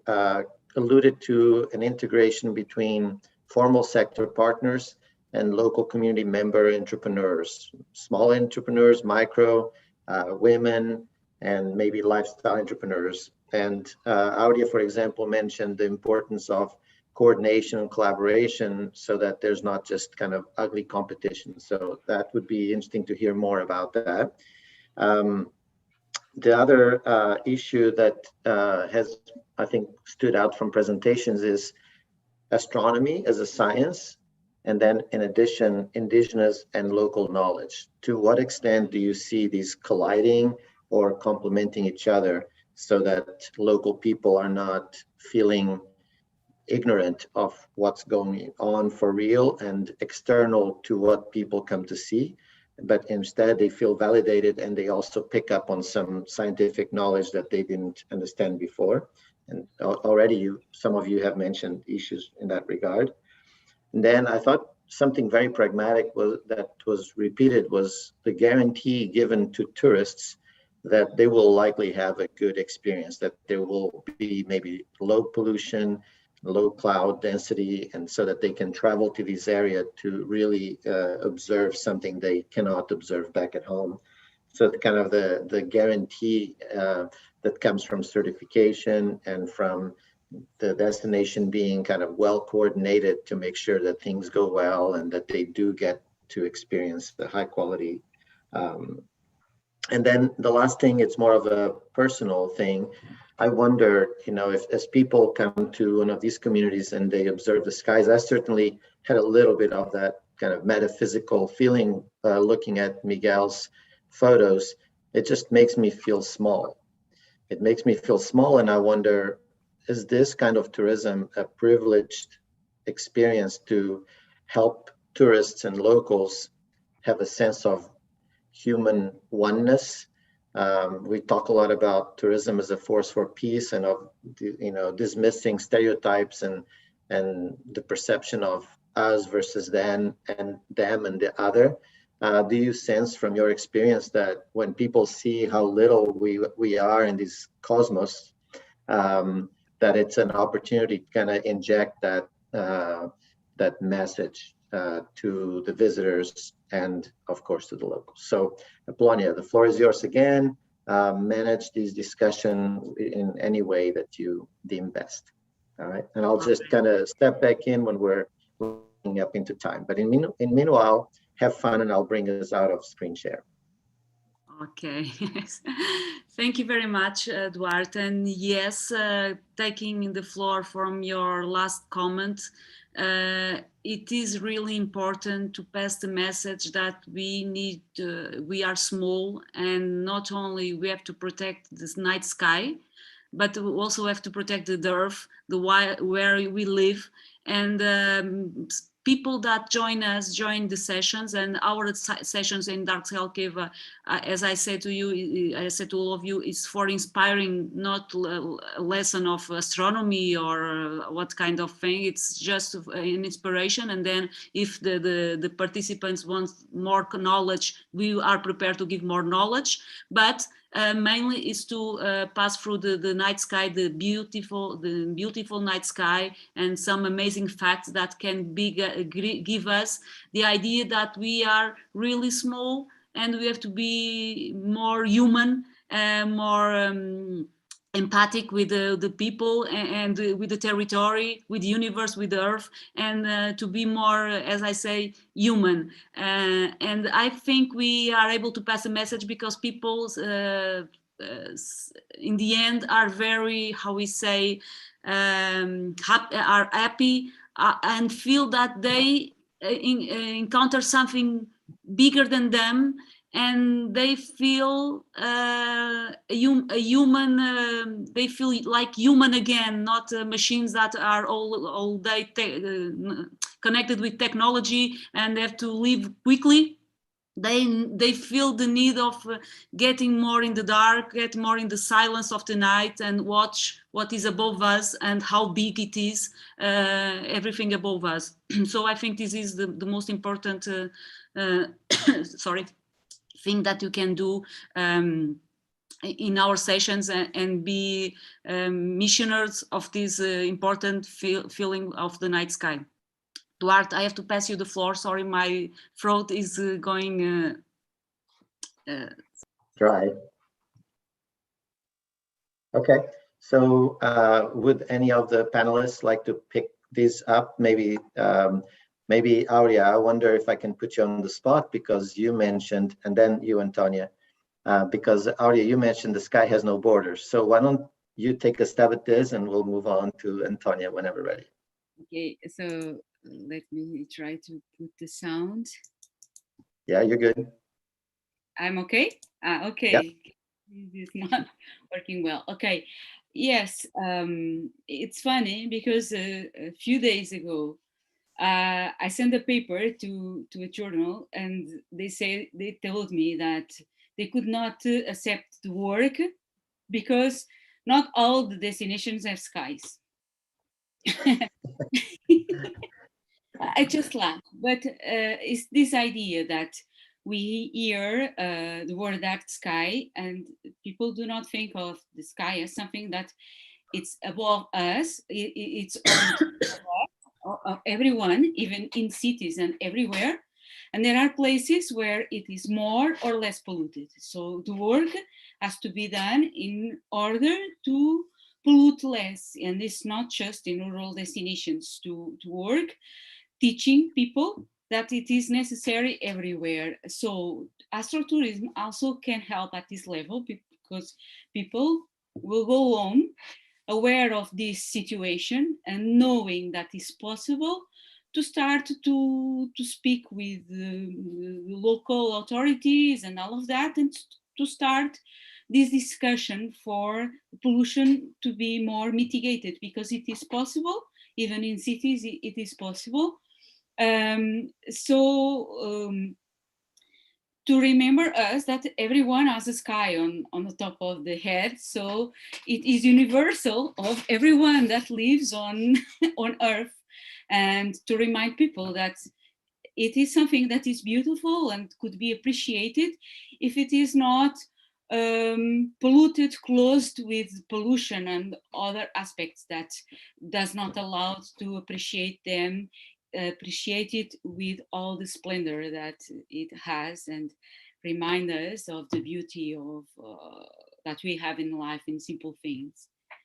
Thanks. Thank you. Antonia? Sorry, Duarte, I'm back. My throat, I think it's better now. So, Antonia, what you think about this and this importance of the no frontiers in our night sky? And above all, why people think that all of us some people doesn't have sky, the access to the sky. Sure, thank you. Then I would like to summarize that I think some conclusion that the training is very important also, but also awareness raising education, bringing children closer to the knowledge of the sky. I'm pleased to say that yesterday we announced that a school of 50 special education children with disabilities have signed up the La Palma Declaration, and they are enthusiastic about astrotourism and about the universe. And then I think we need, I would like to emphasize that we need to raise the awareness of the present generation for the future. It's also quite important to work on inclusivity in astrotourism. Because we are working at this moment on a publication for blind and visually impaired children. And also it's quite important the accessibility. Then I think I'm convinced that the astrotourism is a growing resource. It's quite important to reinforce regulations, laws for protecting the night sky and to protect the materia prima, no? the resource, the natural resource that is the sky. More and more, I think people are aware of the importance of protecting it. We have just finished also a conference on that and quiet skies for science and society, in order also to award to the United Nations and member countries of the importance of protecting globally, internationally, the sky in order. And I think that only to preserve the planet, we need to preserve the sky. And only a planet sustainable will be a planet that protects the sky and will be a healthy planet also. And the sky has an advantage that it's the 365 days and nights a year and the 24 hours. Then it's a result, and if we take care, we have it. And then for that, I think I have many connotations, as you know, in biodiversity, in health, as a factor of good factor of life. And then my opinion is that we have to, from this forum, no, that to convince the society of the importance of a smart street lighting, also to reinforce the importance of restrictive regulations for protecting the dark sky, and also to innovate thanks to the academy and to all you, these people, expert as you on the tourism industry, to develop new and sophisticated products on astrotourism and particularly in every destination. I think that's all. Thank you, Antonia. Just to say something, Duarte, that when you started this discussion, I have to tell you that I remember in 2007 when I started to talk about the night sky as a resource, a touristic resource, everyone in our destination was laughing because they were saying, what? We had always this sky, and who will come to visit the night sky? This is a nonsense. And I was trying to explain that there are millions and millions of people that never saw a Milky Way, never had access to this sky, and doesn't understand even what means a great night sky. And of course, no one understood me, and I moved forward because in terms of trends, future trends in demand, we knew that this quick and development and technology use and quick, faster life that we have, all of us, will reach a point that everyone needs to go back to their roots, to decrease the fastener of their lives, and they will need something to get on, to connect. And the sky could be that reconnection to yourself, to your inner being. And we knew that, and since 2015 we started to see that our approach in 2007 was really already reaching the level of demand that could show people that was a great opportunity for rural areas that wanted to connect and that wanted to still being rural areas and sustainable destinations, and to create a type of tourism that is against mass tourism and bring added value without creating a very stressing situation for the residents. And the astrotourism is this opportunity. I hope people will see that and not use now because of COVID and post-pandemic situation. Everyone wants us to go to rural areas, and the public organizations and private entrepreneurs will not see this as a new opportunity to change and shift from the mass tourism areas to these areas, and in the future we will have everything is mass tourism. So we will lose this capacity and lose these perils that we still have in our territories. I hope so. This is a message also that we are trying to pass, because if we lose these perils, we will not go back. They will be lost forever. So before getting lost, I hope we will be able to pass this, also this, to raise the awareness of keeping this. And astrotourism is able to bring more added value. It's less seasonable and bring tourists with more power of consumption. Maybe they will understand less tourism. This type of tourism is less pressure, but more income for the local communities. So what do you think about it, Brent? John Varentine, what do you think about it? Do you agree with this point? How you feel this for the indigenous people, that how they feel that this could be really added value for them, and also to pass their knowledge, because they use the sky and they have beautiful stories about the night sky and how was used in their community, and they still have these stories alive. So how they feel this, how you can give us a more approach concerning this work? Yeah, Apollonia, my experience in working with indigenous communities has been that with astrotourism, that they look at it as potentially beneficial, but they have a lot of questions. They have a lot of uncertainties about it. They worry about the presence of people on their lands at night. They worry about appropriation of their culture by people that are not part of their group. But they also see that there is great potential for growth in an economy in parts of our country and in other places in the world where they often struggle. And the good news is that there is more reception to this now, and I'm especially seeing this as people are looking ahead to the end of the pandemic, and a feeling that there will be a lot of interest in this kind of tourism, that tourists don't simply want to go to the usual kinds of places that they're familiar with going, the mass tourism sites. And so there is some concern about these small, rural, out of the way places becoming potential a focus for that kind of mass tourism.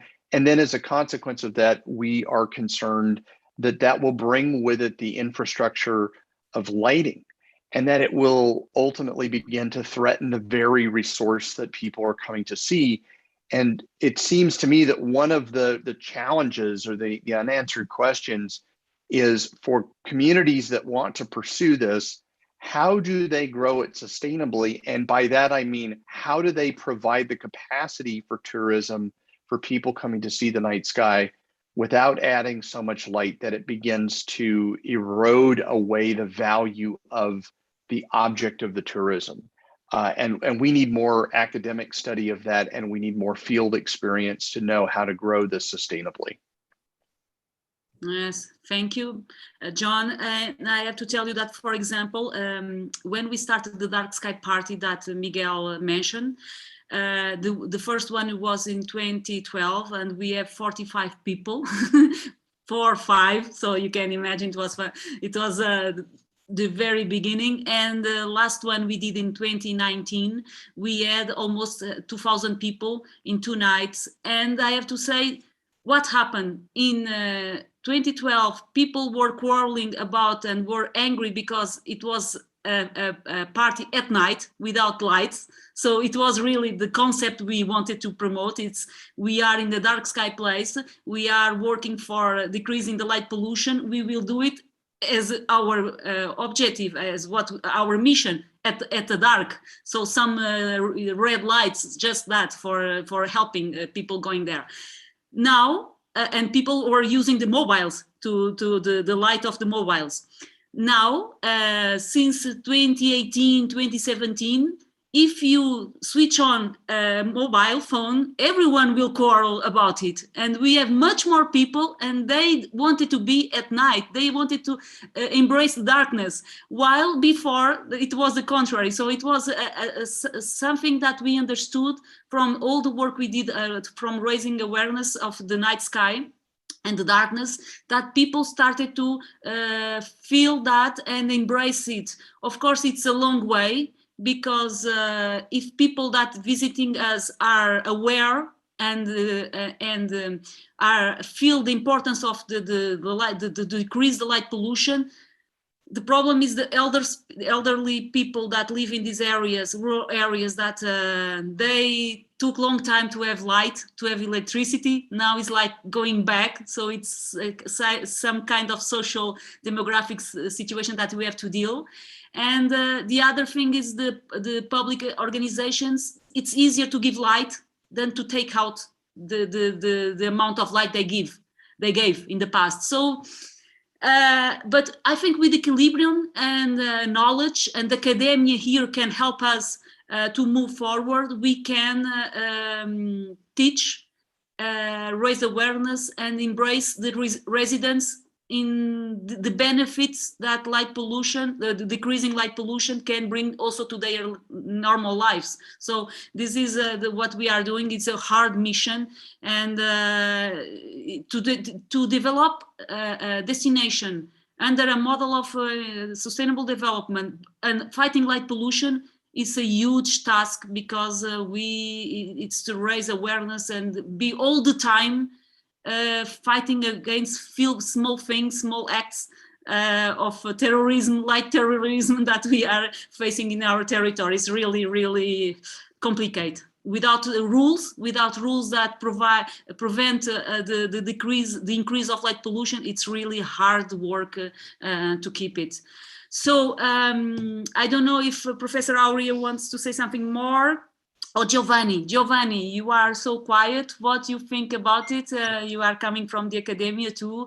So what is the added value that you could use to help these communities, for example, in terms of light pollution?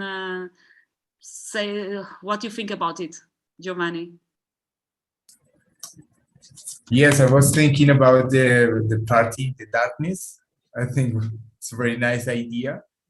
Contrary to that strategy or kind of things in Tatacoa, for instance, when some event is with local people is preparing some event, astronomical event, always are thinking in light and music and loudies things, and I think it's difficult to start changing this mentality.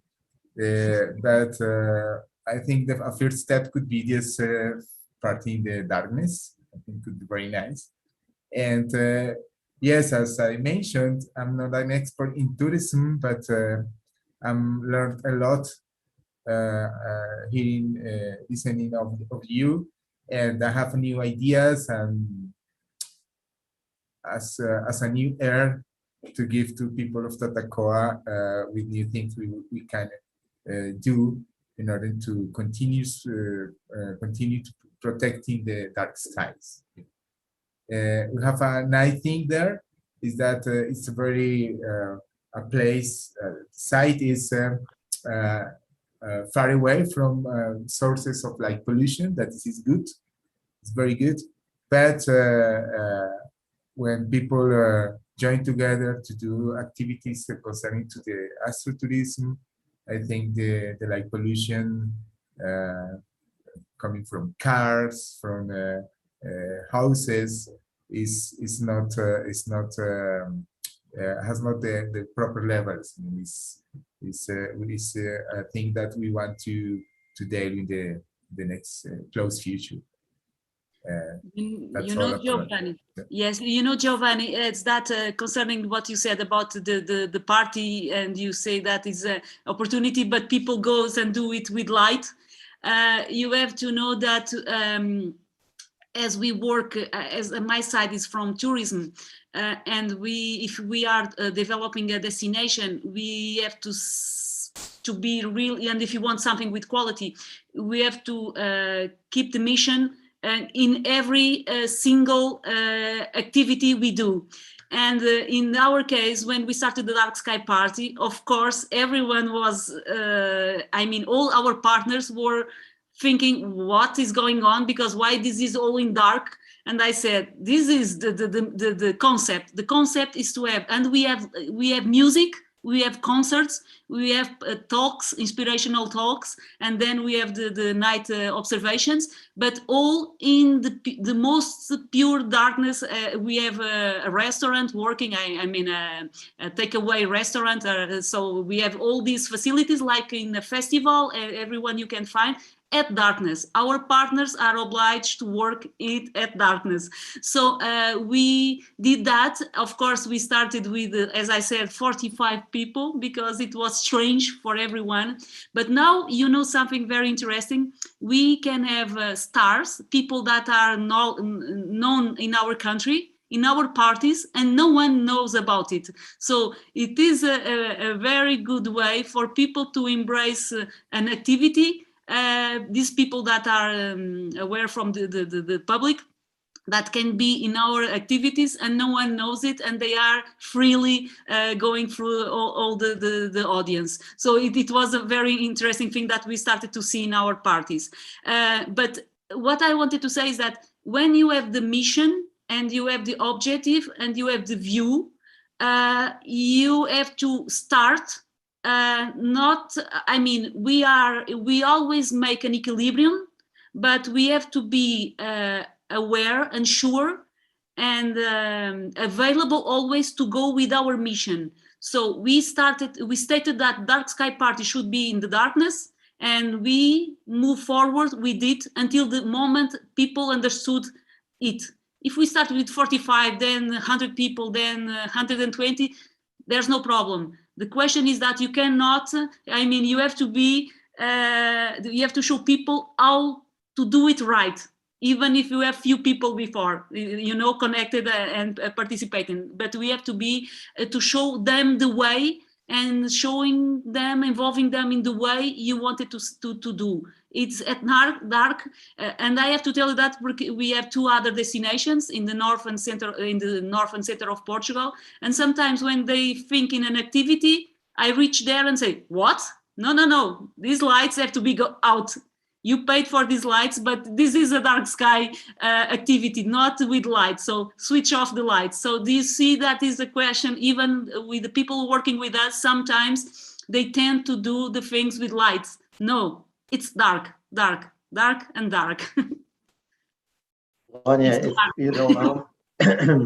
if you'd allow me, we're running thin on time. It's been a great discussion. Our panelists have had a chance to speak, except for Miguel.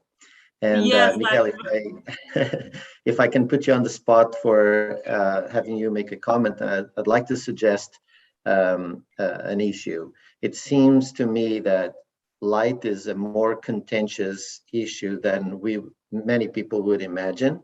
Particularly, we are concerned with, you know, the light pollution, and the tourists come from a place with too much of it and they want to find darkness. But to local people, rural indigenous people, often light means safety and means progress. It means that their government is not neglecting them. And so there's definitely a chasm between these two worlds, and it's a chasm that needs to be managed, understood, and engaged. And I wonder, I think, heard and ourselves benefited from your photos because they kind of, you know, help us understand who we are in this place. But I wonder, have you engaged with the Alqaeda communities? Do you have any sense of how they feel about your photography? Has it helped them rebirth some of their traditional knowledge, or do you think they have connected with this sky that you brought to our attention through photography? And then if I could, Jafar and Kazem, perhaps you would like to wrap us up with either a comment or a question to some of the panelists once Miguel has spoken to us. All right, Miguel. And you're muted, sorry. Miguel, the sound? Sorry, can you listen? Okay, can you hear me now? Yeah, yes. Okay, Eduardo, so thank you once again for your points. Yes, in general, I think that people are very, touched by the images in some way, and we have normally, in general, very nice comments about that. Of course, there are different things, because in some way, for me as a photographer, I feel that we have, in some way, we have a rule like in trying to reactivate, inside all the people, how can I say, the magic, the dreams that they have when they were a child, and dreaming about the night sky and about being astronauts and reaching the planets and the stars and so on. So all of these are like hidden or in some way inside their hearts, and we try to, photography has the capacity of with the beauty of the universe, trying to reactivate, to fire up those feelings and the perception of the universe itself. This is important, but of course, we also are dealing always with the problem that if we promote one place, normally people tends to go there. So, and in some way, it's a difficult balance to try to transmitting all the beauty of the place with the universe above, but in some way sometimes we can also damage with this. So for this, in general, I think that people that like this kind of like astrotourism, like the sky and so on, are more sensitive and more respecting the places, the people, and so on in general. Okay, but of course we need to have this in mind always, because in some way, and we saw a lot of examples regarding not specific astrophotography, but normally in the light time images. I remember, for example, one of the stories regarding one beautiful tree that someone bring to a photo that started to be very well known, a page on Instagram and so on, and after a few months, the place like was the tree was dead, was break and so on, because of this, because it started to be so well known. Then unfortunately the tree has now is dead, so, and broken and so on. I also like to mention that we try to be, for example, in our case in Alqaeda at the observatory, I think that is probably one of the best examples to show that what we want, it's not like darkness. And it's of course very important, as you mentioned, that people are whole people, so they start by the time that they didn't have electricity. So it's very difficult to explain to a person that didn't have electricity that we will cut off, or we will start to decrease the light and so on, because in their minds light means prosperity. So if you are cutting this off, or if you are removing in some way these benefits, people start to be, of course, angry, and this is not a good thing. What we try to do is to give the example that we can have both worlds well balanced. So we are not supposed to shut off the lights. This is not what we intend to do. This is just to have a nice spread of the lights in terms of intensity, in terms of in being in the right place, not one light here, another one here, then you have a huge gap, and you have both lights again, and you have a huge path of shadows, and this is not good. So in some way have a very distribution. distribution of light. Thank you, Plane. And this is our goal, and also the intensity, the color temperature, because it's so good to our health, and we try to do this. And in our case, for example, we have a small village of 30 houses, I think so, and we have like 77 street lights. And we change it every street light now, and we have a color temperature of 2,700, which is not the best. We will like to have 2,200, but 2,700 is also nice. Because, for example, the lights we had previously was 4,700 or almost 5,000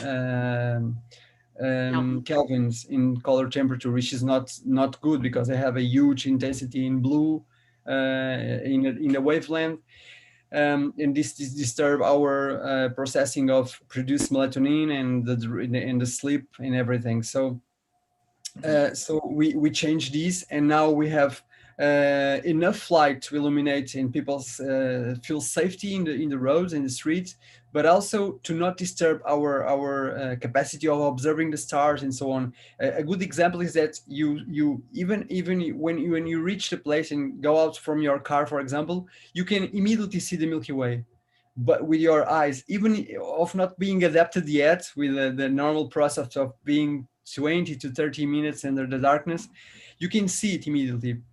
For one side, because the sky is very good. For another hand, because we don't have too much light. We have enough light, but not too much.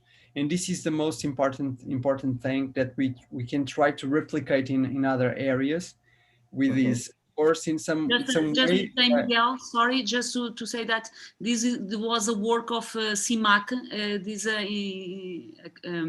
municipality community, and they changed 50,000 lights in a district, part of our territory. It involves 6 municipalities. It's 14 municipalities, but in our territory, Dark Sky Alqaeda territory, 6 municipalities.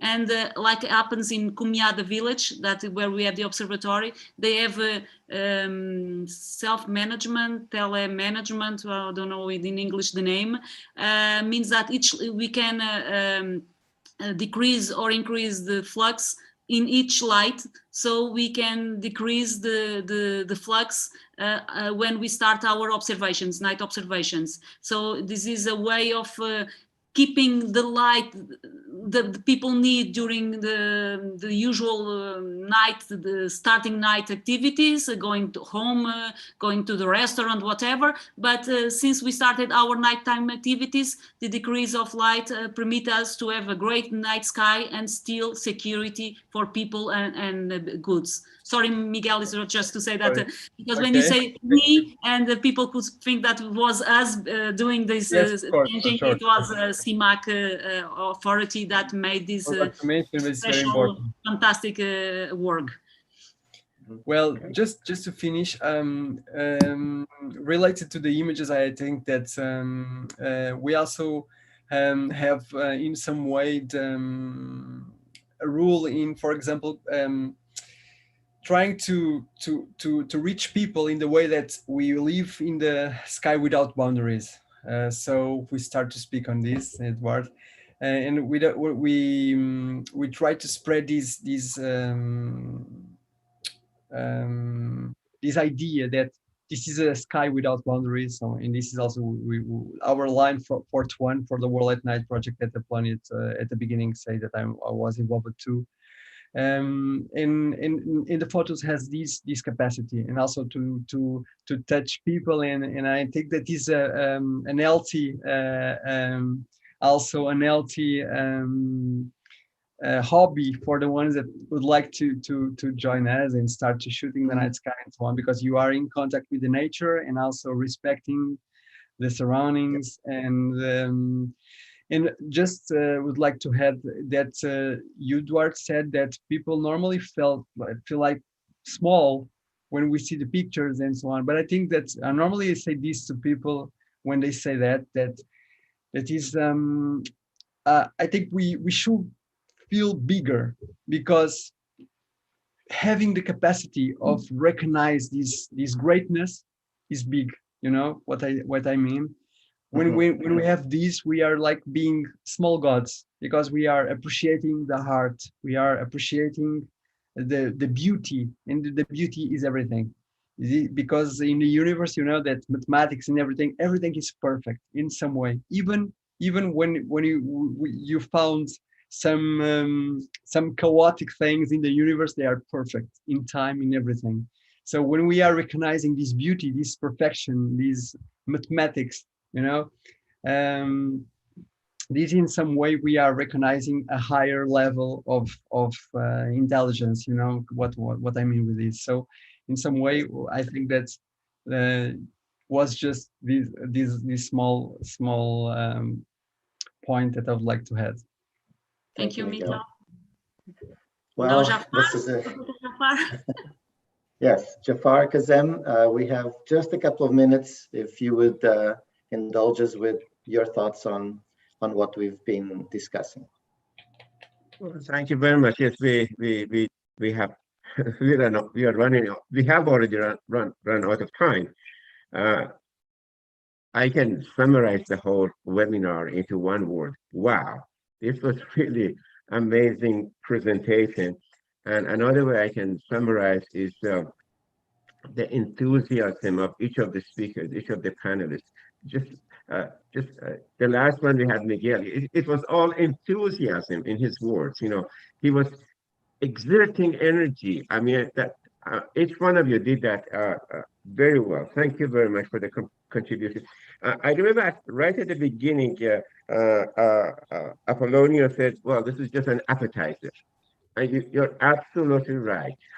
This was less than I mean, this has given us the appetite for the subject, and we have not really. For somebody like me, I want it to be more accessible. It's all up there, and how do we access all of that? So I would like Apollonia and the team to suggest that we would have a part 2 of this webinar, where we make what you said more accessible. Let me tell you what I have in mind.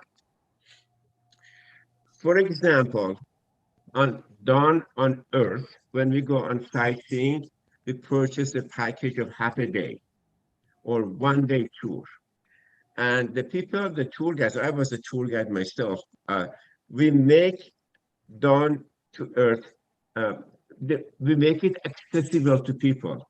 So we let people, we have programs, tours that we let people to touch the history, the culture, the bygone culture, etc. How can we make skies accessible? I would like to have some case presentations, successful stories which are done somewhere there. We have half a day tour Down to Earth. I would like us to have half a day, half a night tour of the skies. What do we do in half a night tour in the skies? What the communities have done to make it accessible? Which communities managed to bring in the natives, indigenous, aboriginal into the picture to become stakeholders themselves, producers themselves, consumers themselves. So this is what I would like to suggest. If you decided to do a part 2, I would like you to also connect the day and night. I mean, I know what we might be doing for during the night, but do you expect people to go to bed all day? So what plans you people have for the days during the day? And the day people have plans for the night. The people who have organized tours on Down to Earth, they also have plans for the night. Actually, we have something called night tourism, and we are writing on that one.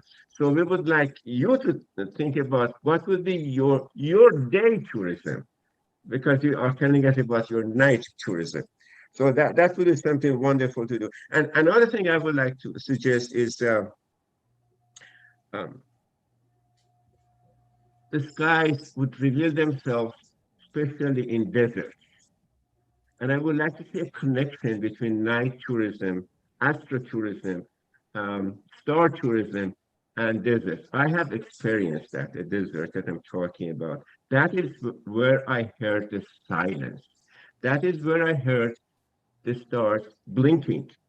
I mean, it's an amazing experience.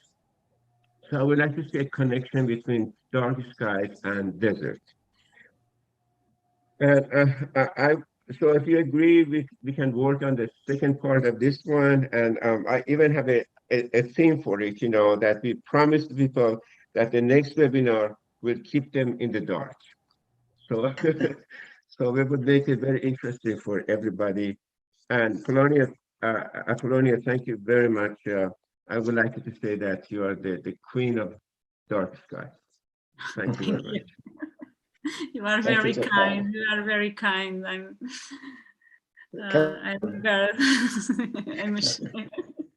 red faces. Thank you, Professor Jafari. Coming from you is something very, very special. Thank you. Kazem, a few words.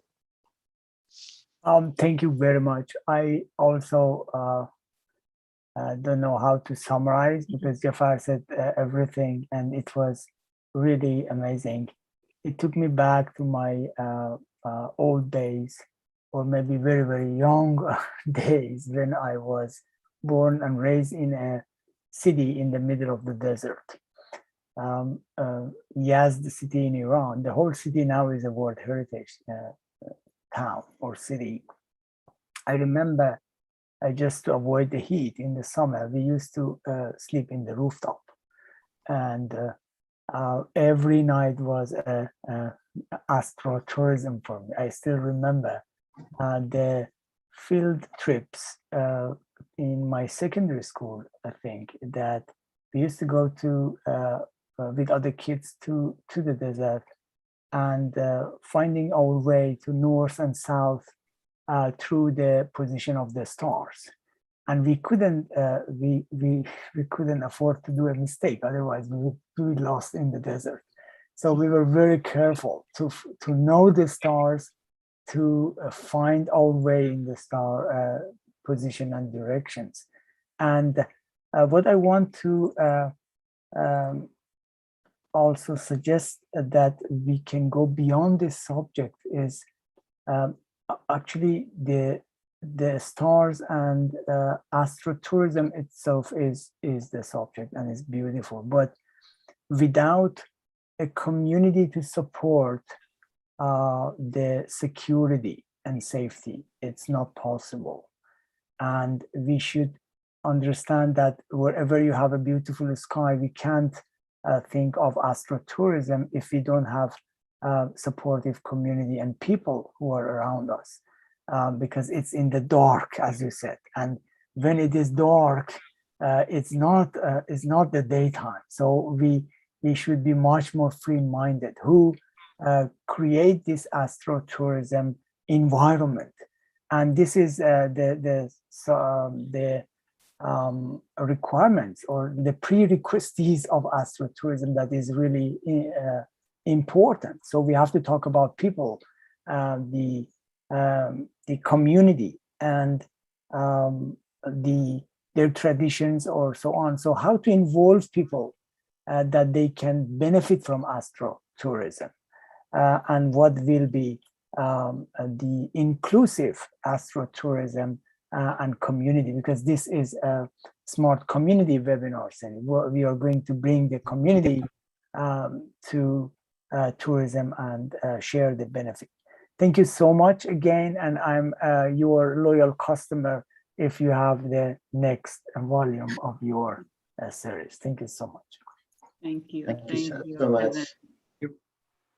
Thank you. I'm left with no time, which is a good sign. It shows that this was engaging. We're all super excited about this topic. We had incredible presentations, as Jafar mentioned, an abundance of passion.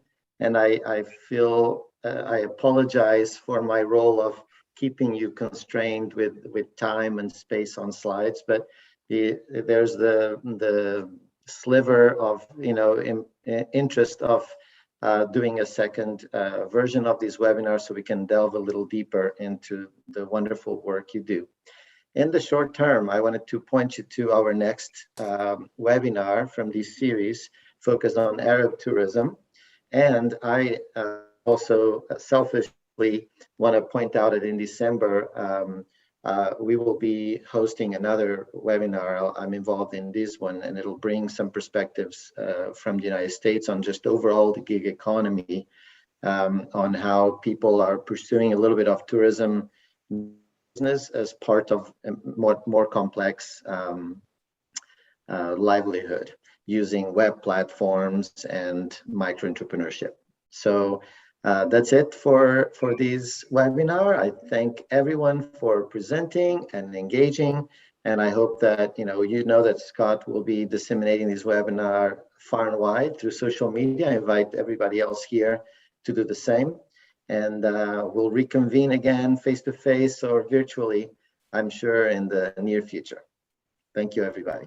Thank you to all speakers and to Duarte, everyone, Kazem and Mr. Professor Jafari. Thank you and see you soon.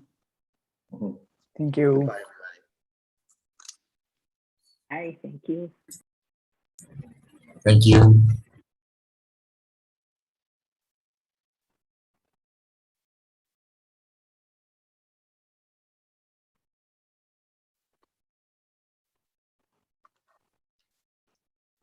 Next time I want to talk about my experience, Kazem. You are most welcome. About the same in this problem. You can tell Duarte. Muchas gracias, Giovanni. Thank you, Duarte, for the invitation. And as I said, I learned a lot, and hope to see you again, and have a nice weekend. Thank you so much. We'll see you in Tatacoa someday. Okay, for sure. I reckon I'm the only one